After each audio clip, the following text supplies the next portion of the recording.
Oi, pessoal! Tô aqui de novo para falar de maconha, de cannabis.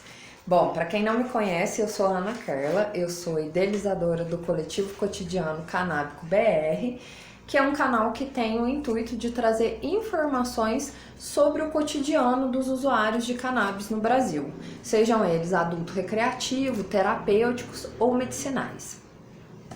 E a nossa intenção é levar informação aos nossos jovens idosos, que tem um ativismo muito forte acontecendo agora, a luta das mães, a luta dos cultivadores, a luta dos maconheiros, nós que vivemos fora do armário.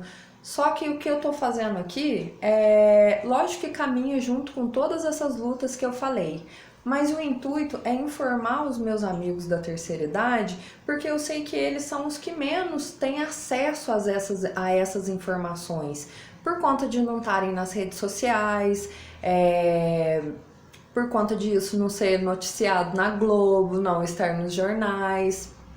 Então, a gente vai continuar levando esse tipo de informação, pedindo para que quem assista mande num grupo da família, mostre para os seus avós, mostre para o seu pai, mostre para o seu tio, para aquela pessoa preconceituosa, sabe? Que não conhece, já julga e acha que é errado.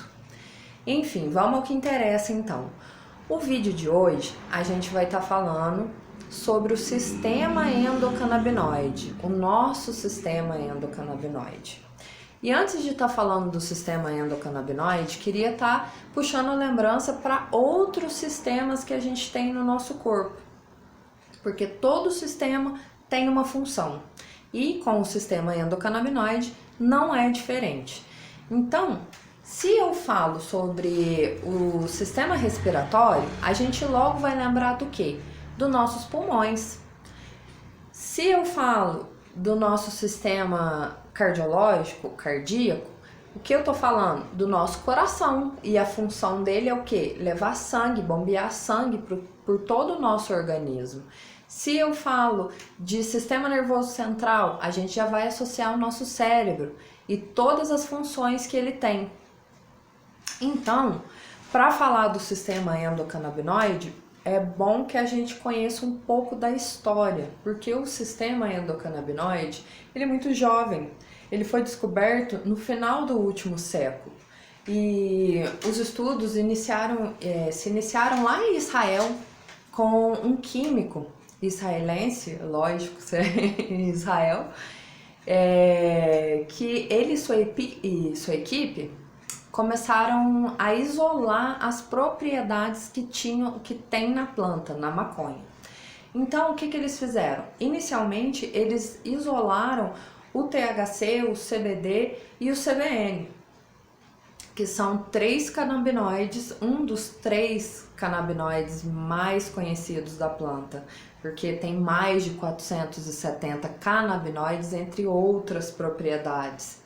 Então, quando eles isolaram essas propriedades, vamos falar do THC e CBD, que são os mais conhecidos.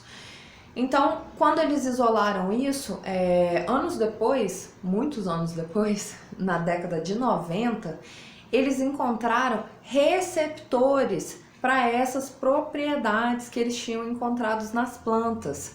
Eles encontraram os receptores CB1 e o CB2. O CB1 está localizado mais no cérebro e, consequentemente, agindo nas funções neurais.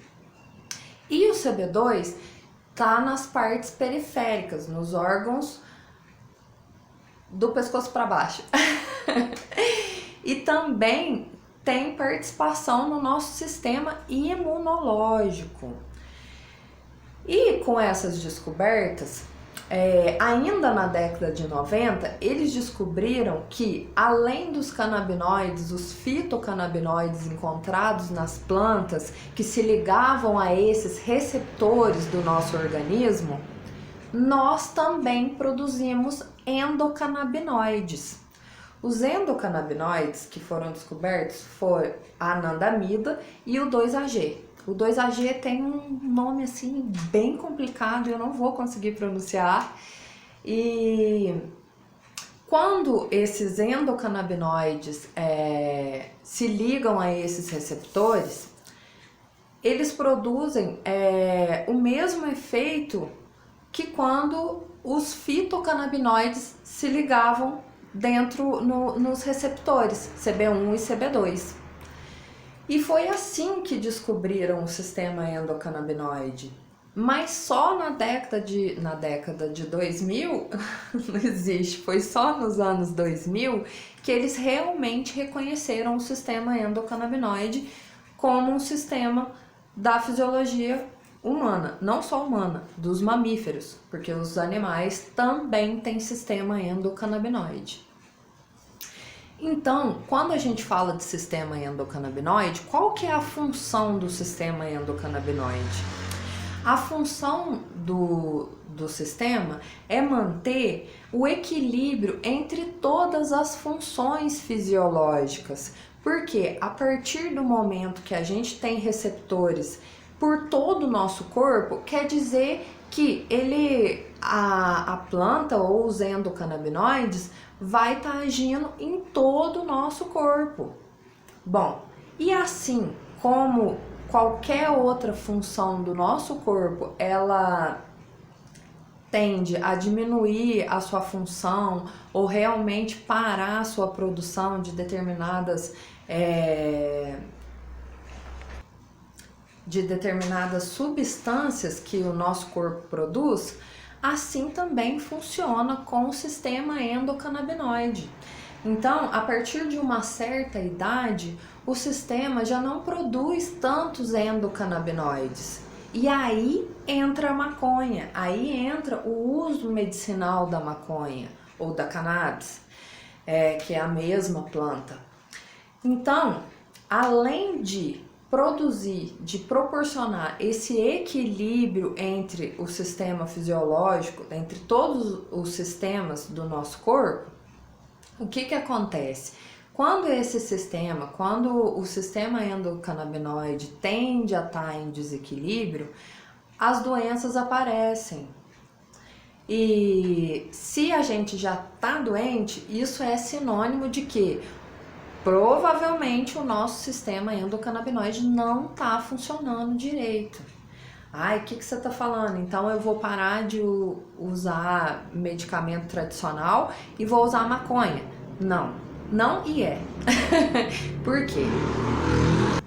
Ai, gente, infelizmente aqui o barulho é impossível e é isso. Vai dar umas queimadas no vídeo. Mas então, voltando ao uso medicinal da cannabis. O que acontece? Hoje em dia, a gente sabe que a cannabis pode ser usada no auxílio do tratamento do câncer. Por quê? Porque a gente sabe que o processo da quimioterapia ou da radioterapia, ele judia muito da pessoa. A pessoa perde a fome, perde disposição, aliás, o medo acaba gerando uma depressão. É muito difícil. Então, os pacientes oncológicos devem fazer o uso da cannabis para que, junto com o tratamento convencional, o paciente passe a ter uma qualidade de vida melhor. E não são só os oncológicos, os epiléticos, esquizofrênicos, o Alzheimer que está aí atingindo tanto os nossos idosos. Então, todas essas doenças podem ser tratadas com o uso do óleo da cannabis. E quando a gente fala de usar a cannabis no campo medicinal, as pessoas associam muito ao CBD. THC não, THC é ruim, THC é de brisa, mas não funciona assim. Hoje a gente tem muitos estudos que trazem a eficiência conjunta desses canabinoides. Quando a gente isola o CBD, o que acontece? Você vai ter uma restrição naquele efeito. Enquanto que, se você usar um óleo completo, quando a gente fala completo, é porque vai ter todos os canabinoides, todas as outras propriedades da planta, que são os terpenos, que é o que dá o cheiro, o sabor para a planta. Inclusive, os terpenos estão presentes em outros alimentos, como na manga, pimenta preta, no limão. E assim, além dessas propriedades, existem outras propriedades, flavonoides, que também são anti-inflamatórios. Então, hoje em dia, a cannabis está sendo usada para muitos tratamentos, para dor crônica. Gente, quantas pessoas eu conheço que, tipo, tratam as dores com... Eu ia falar cortisona, mas não é o cortisona, é o corticoide, que foi meu amigo durante muitos anos, porque eu tenho hérnia de disco. Então eu não passava um inverno sem tomar uma injeção de corticoide. E depois que eu descobri que, além dos efeitos maravilhosos do uso recreativo, eu poderia também ter acesso ao uso medicinal caseiro, gente, eu deixei de tomar muito remédio. Aliás, eu deixei de tomar remédio, porque quando você opta fazer uma medicação, usar um remédio mais natural, o que acontece? Acontece que o efeito colateral daquela medicação é muito mais leve. Então, se a gente pode optar por uma medicação que vai funcionar e vai causar menos efeito colateral, por que não fazer o teste? Por que não tentar este caminho? Então, eu tô aqui hoje no papel de despertar a curiosidade de vocês e, tipo, quando vocês forem no médico, que, assim, a maioria dos nossos idosos tomam muitas medicações. E hoje a gente tem alguma base sólida de que garante que no tratamento de hipertensão, diabetes, depressão, ansiedade, tudo isso pode ser tratado com cannabis. Então, quando a gente olha para hoje, agora, toda a situação que a gente está vivendo diante da pandemia, gente, eu acho que assim, nós estamos, quando a gente passar por isso, a gente vai começar a colher as sequelas que ficaram, sabe? Quando eu falo de estar trazendo essas informações para os nossos idosos, que é o quê? Que é para despertar a curiosidade deles e levar eles a questionarem os seus médicos. Eu vi lá minha amiga falando que hoje em dia estão usando o óleo de cannabis para hipertensão, para o diabetes. Então, assim, pode dar o resultado positivo, que é assim, quase que garantido, e pode ser que a pessoa não se adapte a usar a medicação, assim como outras medicações, mas a gente precisa ter a opção, que a gente não tem. Então, hoje em dia, pouquíssimos médicos reconhecem o sistema endocannabinoide e reconhecem a cannabis como uma planta medicinal. E eu tô aqui para isso, para despertar essa curiosidade em vocês, para que vocês questionem os seus médicos e busquem qualidade de vida, gente. Hoje em dia a gente não vive sem remédio, então que a gente busque tratamentos cada vez mais alternativos e mais naturais. Não é para a gente abandonar a medicina tradicional, é só abrir a porta para outras novidades, sabe? Para outras descobertas. Tudo aquilo que falaram até hoje pra gente de maconha vem por terra depois que tantos estudos vieram aí mostrando os tantos benefícios que a planta tem. Isso porque a gente está falando só da planta que é usada para uso, para fins medicinais e recreativos. Existem outras espécies de maconha também que existem para outras finalidades e a gente vai falar sobre isso aqui também. Mas não vai ser hoje, porque esse vídeo já está bastante longo, então eu espero que eu tenha conseguido explicar um pouquinho do que é o sistema endocannabinoide. E se você desacreditou, não acreditou em nada do que eu disse, eu aconselho que você estude, busque informações, que tem pessoas muito mais preparadas para estar levando essa informação que eu tô dando com certeza e propriedade, que são os cientistas, os estudiosos, os médicos. Então a gente tem que buscar informação, até para quebrar o preconceito.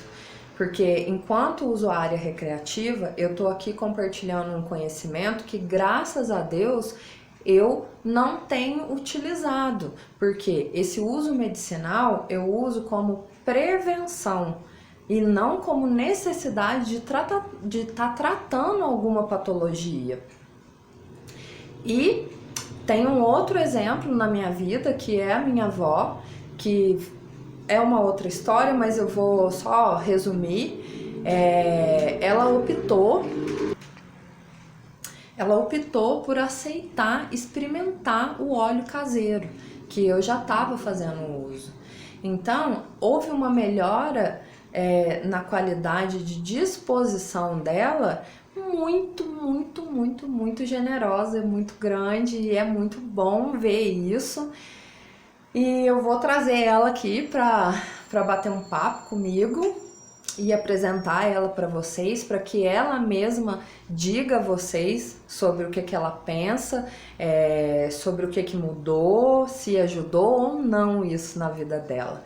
Então é isso, eu vou finalizar o vídeo pedindo para que, se você puder compartilhar com outras pessoas, com seus avós, seus tios, etc e tal, como eu já falei, eu vou agradecer, e se puder me dar um feedback também, tô aguardando. Então, que Deus abençoe vocês. Namastê!